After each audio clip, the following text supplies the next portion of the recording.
Fascist Sheikh হাসিনার 15 বছর দীর্ঘ শাসন আমলে ভারত সরকার তার সাথে বিশেষ সম্পর্ক বজায় রেখে বাংলাদেশের গণতন্ত্রকামী মানুষের প্রতি কি কি অন্যায় আচরণ করেছে তেমন 10টা উল্লেখযোগ্য পয়েন্ট আজ আমি আপনাদের সামনে তুলে ধরব। 1 নাম্বার, হাসিনার আমলে ভারত এবং বাংলাদেশ সম্পর্ক ইতিহাসের সবচেয়ে খারাপ অবস্থায় পতিত হয়েছিল, যেখানে বাংলাদেশের স্বার্থ বলে কোনো কিছুর অস্তিত্ব ছিল না। শুধুমাত্র অবৈধভাবে ক্ষমতায় টিকে থাকার বিনিময়ে খুনি হাসিনা বাংলাদেশের সকল স্বার্থ বিসর্জন দিয়ে একতরফাভাবে সবকিছু ইন্ডিয়াকে দিয়ে দিয়েছিল। 2 নাম্বার, বাংলাদেশের জাতীয় সংসদের নির্বাচন সহ সকল ধরনের স্থানীয় সরকার নির্বাচন ব্যবস্থা ধ্বংস করে শেখ হাসিনা ভয়ঙ্কর স্বৈরতান্ত্রিক একদলীয় ফ্যাসিস্ট শাসন ব্যবস্থা চালু করেছিল।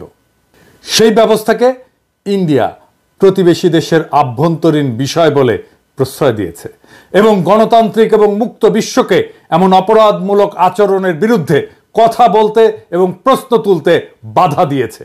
3 নাম্বার পয়েন্ট, দমন পীড়নের মাধ্যমে ছলে বলে কৌশলে বিরোধী দলের অংশগ্রহণের সুযোগ নিঃশেষ এবং নিশ্চিহ্ন করা হয়েছিল। জনপ্রশাসন, পুলিশ, সেনাবাহিনী, বিচার ব্যবস্থাকে যথেচ্ছ ব্যবহার করে ভোট কারচুপি এবং জালিয়াতির মাধ্যমে বারে বারে নিজেদেরকে বিজয়ী ঘোষণা করেছিল ফ্যাসিস্ট আওয়ামী লীগ। আর শেখ হাসিনার সেই অবৈধ সরকারকে কে প্রথম স্বীকৃতি প্রদান করবে বা বৈধতা দেবে তা নিয়ে তীব্র প্রতিযোগিতায় লিপ্ত হতো ইন্ডিয়া এবং চীন। এক্ষেত্রে কর্তৃত্ববাদী চীনের সাথে তথাকথিত বৃহত্তর গণতন্ত্রের দেশ ইন্ডিয়ার আচরণের বিন্দুমাত্র পার্থক্য ছিল না। সরাসরি বাংলাদেশের আভ্যন্তরীণ রাজনীতিতে, ভোটের রাজনীতিতে হস্তক্ষেপ করেছে ইন্ডিয়া। অসংখ্য উদাহরণ আছে। 4 নাম্বার পয়েন্ট, বাংলাদেশের সংখ্যাগরিষ্ঠ মানুষের উপরে খুনি হাসিনার শাসনামলে ব্যাপক মানবাধিকার লঙ্ঘনের পক্ষে রাজনৈতিক সমর্থন জুগিয়েছে। বিশ্ব পরিমণ্ডলে অপরাধীর পক্ষে দাঁড়িয়েছে ভারত রাষ্ট্র।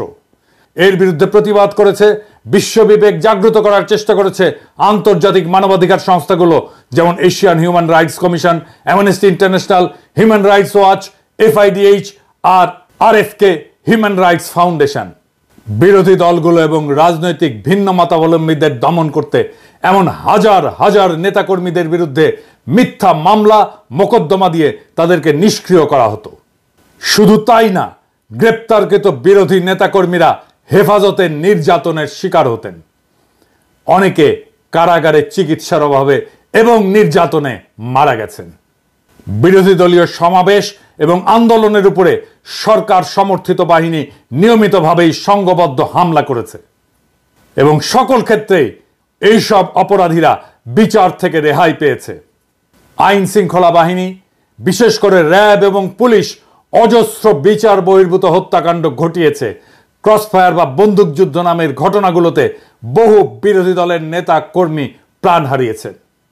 বিরোধী দলের নেতাকর্মী, সাংবাদিক, নাগরিক সমাজের অজস্র নেতাকর্মীদের গুম করা হয়েছে এবং এই কাজে নীরব সমর্থন জানিয়েছে সব সময় ভারত রাষ্ট্র। 5 নাম্বার পয়েন্ট,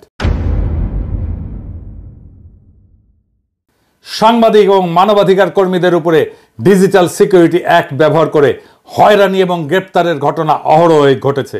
মুক্ত সাংবাদিকতা এবং মত প্রকাশের স্বাধীনতাকে কঠোরভাবে দমন করা হয়েছে।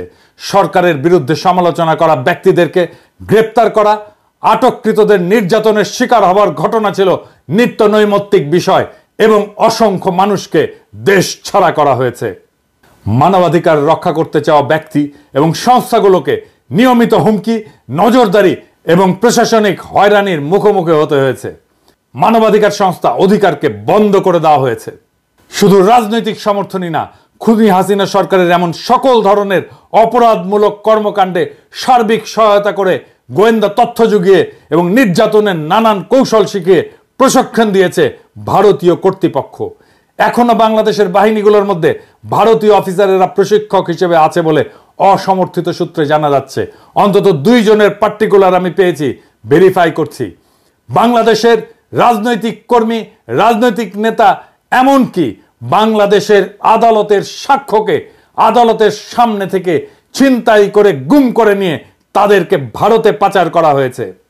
বিএনপি নেতা সালাউদ্দিন সাহেবকে বাসা থেকে গ্রেপ্তারের পরে তাকে ভারতের সিমলায় পাওয়া যায়। মৌলানা সাইদির মামলায় আদালতের সামনে থেকে সাক্ষীকে ছিনতাই করে তাকে ভারতের জেলে ঢোকানো হয়। 6 নাম্বার পয়েন্ট, ফারাক্কা চুক্তি মোতাবেক বাংলাদেশকে যে পরিমাণে পানি দেওয়ার কথা সেই পানি পাওয়া যায়নি। শুধু তাই না, তিস্তা সহ একটা নদীরও পানি চুক্তি সম্পন্ন করা হয়নি।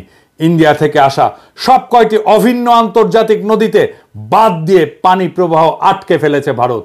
সেদেশের অভ্যন্তরে বাঁধ নির্মাণের ফলে বাংলাদেশের নদীগুলো সব গেছে মরে।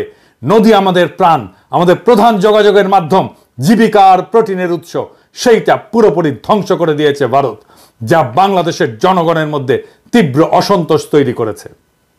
7 নাম্বার পয়েন্ট, নানা ধরনের ছলচাতুরি করে ট্যারিফ বসিয়ে ভারতের বাজারে বাংলাদেশি পণ্য ঢুকতে বাধা সৃষ্টি করেছে। আর উল্টো দিকে বাংলাদেশের বাজার ভারতীয় পণ্য দিয়ে 6 লাভ করে দিয়েছে। ফলে 2 দেশের বাণিজ্যে ভারসাম্যহীনতা দীর্ঘদিন ধরে বিদ্যমান, যা বাংলাদেশে অর্থনৈতিক অসন্তোষ সৃষ্টি করেছে। 8 নাম্বার পয়েন্ট, বিএসএফ কর্তৃক বাংলাদেশ সীমান্তে নিয়মিতভাবে এদেশের নাগরিকদের হত্যা করা ভারতীয়দের কাছে একটা কৃতিত্বের ঘটনায় পরিণত হয়েছে। খুনি হাসিনা নিজে, তার স্বরাষ্ট্র সহ অন্যান্য মন্ত্রীরা, এমনকি ডিজি সহ বিজেপির শীর্ষ কর্মকর্তারা এই জন্যে নিহত এবং আহতদের দায়ী করতেন। নির্লজ্জ এই সমস্ত দালালদের কে বুঝাবে যে অবৈধভাবে সীমান্ত পাড়ি দেওয়ার অপরাধে একজন মানুষকে বিনা বিচারে মৃত্যুদণ্ডে দণ্ডিত করা যায় না। ইন্ডিয়ার এমন সকল ভয়াবহ অমানবিক আচরণ তাদের প্রতি বাংলাদেশের মানুষের ঘৃণা আকাশস্পর্শী করেছে এবং প্রতিরোধের স্পৃহা গড়ে উঠেছে। তাদের আসাম রাজ্যের এনআরসি কার্যক্রম শেষে ভারত সরকার খুবই অন্যায্য এবং অন্যায়ভাবে সেখানে বাংলাদেশ থেকে অভিবাসী যাওয়ার অভিযোগ তুলে দোষারোপ এবং চাপ সৃষ্টি করেছে। শুধু তাই না, বিজেপির প্রধান নেতা অমিত শাহ বাংলাদেশিদেরকে উই পোকার সাথে তুলনা করেছে এবং বাংলাদেশিদেরকে উল্টো করে ঝুলিয়ে রাখার কথা বলেছে। 9 নাম্বার পয়েন্ট, শুরু থেকেই ইন্ডিয়া রোহিঙ্গা গণহত্যাকারীদের পক্ষ অবলম্বন করেছে।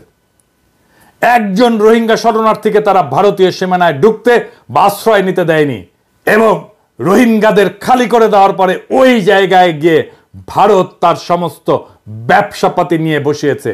ব্যবসা বাণিজ্য চলছে তুমুলভাবে।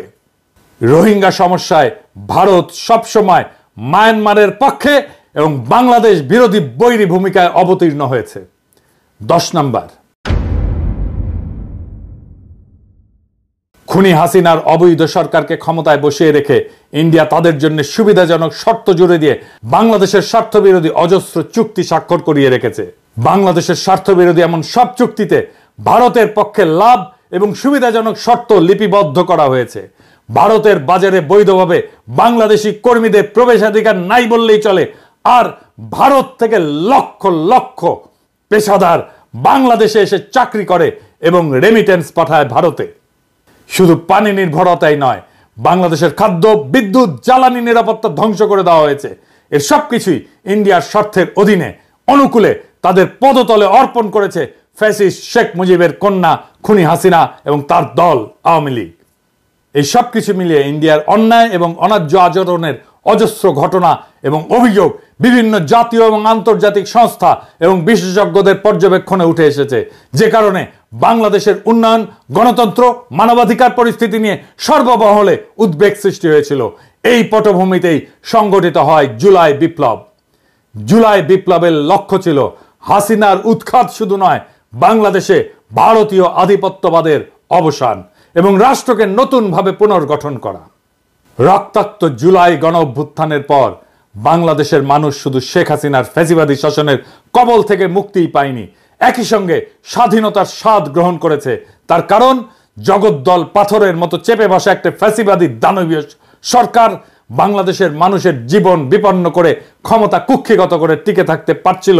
তার প্রধান কারণ হাসিনাকে ইন্ডিয়ার সর্বাত্মক সমর্থন এবং সহযোগিতা। এই সত্য যারা অস্বীকার করে তারা বাংলাদেশের শত্রু। বাংলাদেশের স্বার্থ, স্বাধীনতা এবং মর্যাদাকে গুড়িয়ে দিয়ে শেখ হাসিনা কার্যত আমাদেরকে ইন্ডিয়ার উপনিবেশ বানিয়ে রেখেছিল। বাংলাদেশের প্রত্যেকটি মানুষের কাছে এই সত্য এতই স্পষ্ট ছিল যে শেখ হাসিনার পলায়নের পর বাংলাদেশের মানুষের সামনে ইন্ডিয়া প্রশ্নে একটা অভূতপূর্ব জাতীয় ঐক্যমতের আবির্ভাব ঘটেছে। সফল গণ অভ্যুত্থান সম্পন্ন হওয়ার পরপরই আগস্ট মাসের শেষ ভাগে উজানে পানি ছেড়ে দিয়ে বাংলাদেশের একটি অংশ প্লাবিত করে বিপ্লব পরবর্তী মুহূর্তে একটা বিপর্যস্ত অবস্থার মধ্যে ঠেলে দিয়েছিল ইন্ডিয়া। সেই ঘটনায় আমাদের জাতীয় ঐক্যমত আরো শক্তিশালী এবং আরো দৃঢ় হয়েছে। আমরা ইস্পাত দৃঢ় গণপ্রতিরক্ষার অভিষেক ঘটতে দেখেছি। সেই কঠিন সময় 15 বছরের যাবতীয় জুলুম, নির্যাতন এবং নিপীড়নে লিপ্তদের প্রভু সম সহযোগীর প্রতি সৃষ্ট ন্যায়সঙ্গত ক্ষোভের আগ্নেয়গিরি চাপা দিয়ে বাংলাদেশের মানুষ দুর্যোগগ্রস্ত সকল সম্প্রদায়ের নাগরিকদের নিরাপত্তার স্বার্থকে প্রাধান্য দিয়ে সকলে এক কাতারে জড়ো হয়েছিল। ইন্ডিয়ার যাবতীয় প্রোপাগান্ডা এদেশের সংখ্যালঘু হিন্দু সম্প্রদায়কে নিয়ে তাদের জঘন্য মিথ্যাচার, বিদ্বেষমূলক বানোয়াট প্রচারণা, অভাবনীয় সংযম, প্রজ্ঞা এবং দূরদর্শিতা দিয়ে বাংলাদেশিরা মোকাবেলা করেছে। বিপ্লব পরবর্তী বাংলাদেশের এই অভাবনীয় জাতীয় ঐক্য এবং তা থেকে সৃষ্ট শক্তিকে দুর্বল করতে ইন্ডিয়া বিপুল বিক্রমে বাংলাদেশের বিরুদ্ধে মাইনরিটি কার্ড বা সংখ্যালঘু কার্ড খেলতে শুরু করেছে। মিথ্যা প্রচারণায় নিয়োজিত করেছে তাদের মিডিয়াকে, সাথে যোগ দিয়েছে পলাতক খুনি ফ্যাসিবাদী শাসকের সহযোগীরা। হাসিনা সহ পলাতক বাকশালীরা ইন্ডিয়ায় বসে বাংলাদেশের বিরুদ্ধে এই অপপ্রচারের রসদ জুগিয়ে যাচ্ছে। কিভাবে? ইন্ডিয়া দৃশ্যত তার সমস্ত রাষ্ট্রশক্তিকে এই কাজে নিয়োজিত করেছে। বাংলাদেশে ক্রমাগত অস্থিতিশীলতা তৈরি, একটা বিশৃঙ্খল পরিস্থিতি সৃষ্টি, এখানে সংখ্যালঘু হিন্দুদের নিরাপত্তা এবং হুমকির অতিরঞ্জিত মিথ্যা বয়ান দিয়ে তারা বাংলাদেশকে মনস্তাত্ত্বিকভাবে দুর্বল করার একটা রণকৌশল গ্রহণ করেছে। ইন্ডিয়ার এই কৌশল বাস্তবায়নের সুযোগ করে দিয়েছে বাংলাদেশের মূল ধারার রাজনৈতিক দলগুলো। আমি তাদের নাম উল্লেখ করে আর তিক্ততা বাড়াতে চাই না। গত 15 বছরের ফ্যাসিবাদী শাসনের মাধ্যমে ইন্ডিয়ার উপনিবেশ বানিয়ে বাংলাদেশে রাজত্ব করার যে ব্যবস্থা তারা করেছিল, জুলাই অভ্যুত্থান এবং বিপ্লব পরবর্তীতে তাকে চিরতরে বিদায় জানানোর জন্য বাংলাদেশের রাজনৈতিক দলগুলোর উচিত ছিল সবাই মিলে বাংলাদেশের পররাষ্ট্রনীতি, জাতীয় নিরাপত্তার প্রশ্নে ন্যাশনাল চার্টার বা জাতীয় সনদ তৈরি করে তা ঘোষণা করা। তারা সেই কাজ করতে চূড়ান্তভাবে ব্যর্থ হয়েছে। এই ব্যর্থতা বাংলাদেশের সকল রাজনৈতিক দল এবং রাজনৈতিক নেতাদের। এই কাজ যেটাকে বলে ফ্যাসিলিটেট করা, সেটা করতেও প্রফেসর ইউনূসের সরকার চরমভাবে ব্যর্থ হয়েছে। গণপ্রতিরক্ষার নীতি গ্রহণ করে সম্মিলিতভাবে জাতীয় ঐক্যের এক নতুন অবস্থান সৃষ্টি করা উচিত ছিল বিপ্লবের পরেই। বাংলাদেশের এই অভাবনীয় জাতীয় ঐক্যকে সংহত না করে তারা শুরু করেছে অনুগ্রহ লাভের সেই পুরনো দেন দরবার, তথাকথিত বন্ধুত্ব রক্ষার প্রচেষ্টা, শক্ত অবস্থান গ্রহণের দুর্বলতা, ইন্ডিয়া প্রশ্নে দৃশ্যমান বিভক্তি প্রকাশের কারণে শত্রুপক্ষ আজ আবার পুরনো কায়দায় বাংলাদেশকে কোণঠাসা করার হীন চেষ্টায় সর্বশক্তি প্রয়োগ করে বিজয়ী জনতার উপরে ঝাঁপিয়ে পড়েছে। কিন্তু ভারত কেন এই সুযোগটা পেল?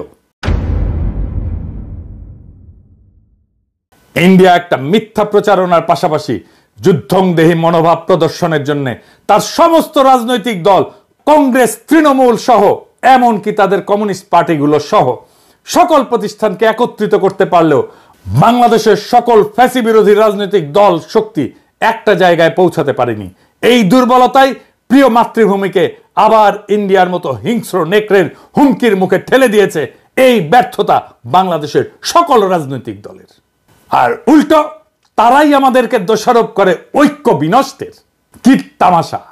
ইন্ডিয়া প্রশ্নের লুকোচুরি, দ্বিধা ও পুরনো নতজানু নীতি যতদিন বজায় থাকবে ততদিন ইন্ডিয়ার সেই আগ্রাসী আচরণ মোকাবেলা করা যাবে না। আর এই সুযোগ নিয়ে বাংলাদেশের উপরে শত্রু তার আধিপত্য বজায় রাখতে চাইবে। ইন্ডিয়া তার বৈশ্বিক প্রভাব খাটিয়ে মনস্তাত্ত্বিক যুদ্ধ পরিচালনার জন্য মিথ্যা প্রপাগান্ডা এবং সংখ্যালঘু সম্প্রদায়কে অব্যাহতভাবে ব্যবহার করে যাবে। বাংলাদেশকে তার কলোনির মতো করে ফিরে পেতে চাইবে আবারও। হাসিনাকে ক্ষমতায় রেখে বাংলাদেশ থেকে যে অসম, অন্যায্য এবং একপাক্ষিক সুবিধাগুলো ইন্ডিয়া কুক্ষিগত করেছিল তার সবকিছু বজায় রাখার পন্থা হিসেবে একটা বৈরী পরিবেশ এবং যুদ্ধনীতি বজায় রাখবে ইন্ডিয়া, এইটা লিখে রাখতে পারেন। যারা ভারতের অনুগ্রহ লাভের ইঁদুর দৌড়ে লিপ্ত হলো তারাই বাংলাদেশের সবচেয়ে র্যাডিক্যাল অ্যান্টি ইন্ডিয়ান ফোর্সকে কোণঠাসা করার মিশনে নেমেছে। আপনারা দেখেছেন কিভাবে তারা ভারত প্রশ্নে নতজানু নীতি নিয়েছিল। আমি সেই সব স্মরণ করিয়ে দিয়ে আর তিক্ততা বাড়াতে চাই না। মনে রাখবেন, আমি ইলিয়াস বাংলাদেশের ব্যাপক মানুষের সমর্থনে বৃহৎ রাজনৈতিক দলগুলোর মুখোমুখি দাঁড়িয়ে একরোখা বিরোধিতা করে যাওয়াতেই ভারত প্রশ্নে সবার সুর পাল্টাচ্ছে। সরকারি শুধু না, রাজনৈতিক দলগুলো ভারত প্রশ্নে অনেক বেশি স্বচ্ছ এবং শক্ত ভূমিকা নিচ্ছে, আলহামদুলিল্লাহ।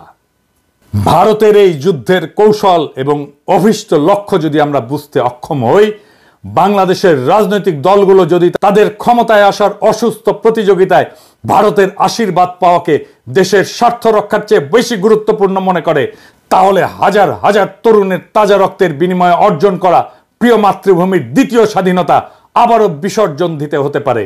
তাহলে আমাদেরকে আবারও পরাধীনতা বরণ করতে হবে। হাসিনার চেয়েও খারাপ আরেকটি অপশাসকের কাছে আমাদের জীবন, স্বাধীনতা ও ইজ্জত বন্ধক রাখতে বাধ্য হতে হবে। আমরা তা চাই না, আমরা কোনোদিন তা হতে দেব না।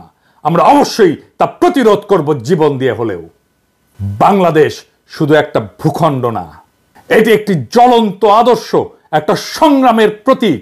হাজার হাজার ছাত্র জনতার রক্তের বিনিময়ে অর্জিত এই মুক্ত মাতৃভূমি আমরা কারো পদতলে সমর্পণ করব না। দেশবাসীকে আহ্বান জানিয়ে বলতে চাই, গণঅভ্যুত্থান এবং জুলাই বিপ্লবে অংশগ্রহণকারী সকল রাজনৈতিক দল, ছাত্র জনতার সংস্থাগুলো একসাথে বসে ভবিষ্যতের জন্য এদেশের বৈষম্য বিরোধী উন্নয়নের নীতি কৌশল নির্ধারণ, অভিন্ন পররাষ্ট্রনীতি, প্রতিরক্ষা নীতি প্রণয়ন করতে হবে। এটাই হবে আমাদের ঐক্যের ভিত্তি। দেশবাসীকে আহ্বান জানিয়ে বলতে চাই, গণঅভ্যুত্থান এবং জুলাই বিপ্লবে অংশগ্রহণকারী সকল রাজনৈতিক দল এবং ছাত্র জনতার সংস্থাগুলো বসে 3টা সনদ লিখতে হবে। কি কি? উন্নয়নের নীতি, পররাষ্ট্রনীতি, প্রতিরক্ষা নীতি। এই 3টাই হবে আমাদের ঐক্যের ভিত্তি। ঐক্য নষ্ট করতেছি বলে যারা চিল্লান, দেখি এইটা করতে পারেন কিনা, এটা করার হিম্মত হয় কিনা। যদি চান এটা লিখে দিতেও পারি। ঐক্য ঐক্য করে চিল্লান, কার ভিত্তিতে ঐক্য, কেন ঐক্য, সেটা ক্লিয়ার করে বলতে হবে। আর এইবার মেহেরবানি করে লড়াইয়ের সব স্টেক হোল্ডারদেরকে সম্পৃক্ত করবেন এই 3টা নীতি লেখার জন্য। এই 3টা নীতি বা 3টা সনদ লেখার জন্য জাতীয় ঐক্য তখনই সম্ভব হবে যখন একটা লিখিত বা অলিখিত চুক্তি বা সনদ বা চার্টার থাকে। নবী করিম পিস বি আপন হিম একটা চার্টার করছিলেন, মদিনা সনদ। এইরকম একটা সনদ বানান। বাংলাদেশ মুক্ত হয়েছে শুধুমাত্র ভোটের জন্য না, বাংলাদেশ মুক্ত হয়েছে একটা নতুন রাষ্ট্রের জন্য। এটা আমাদের জাতীয় মর্যাদা, স্বাধীনতা এবং ভবিষ্যৎ প্রজন্মের জন্য। এই লড়াইয়ে আমরা জয়ী হবই। দেশবাসীকে আশ্বস্ত করে বলতে চাই, আওয়ামী লীগের প্রত্যাবর্তন আর ভারতীয় আধিপত্যবাদের নতুন অভিষেকের চেষ্টা করলে বাংলাদেশ বুক চিতিয়ে প্রতিরোধ করবে। প্রয়োজন হলে আবারও দেবে 1 নদী রক্ত। তবুও সেই আওয়ামী শাসনে, ভারতের দাসত্বের জীবনে কখনো ফিরে যাব না। হয় মুক্ত স্বাধীন মাতৃভূমি অথবা মৃত্যু, এর মাঝামাঝি আর কিছু নাই। ইনকিলাব জিন্দাবাদ।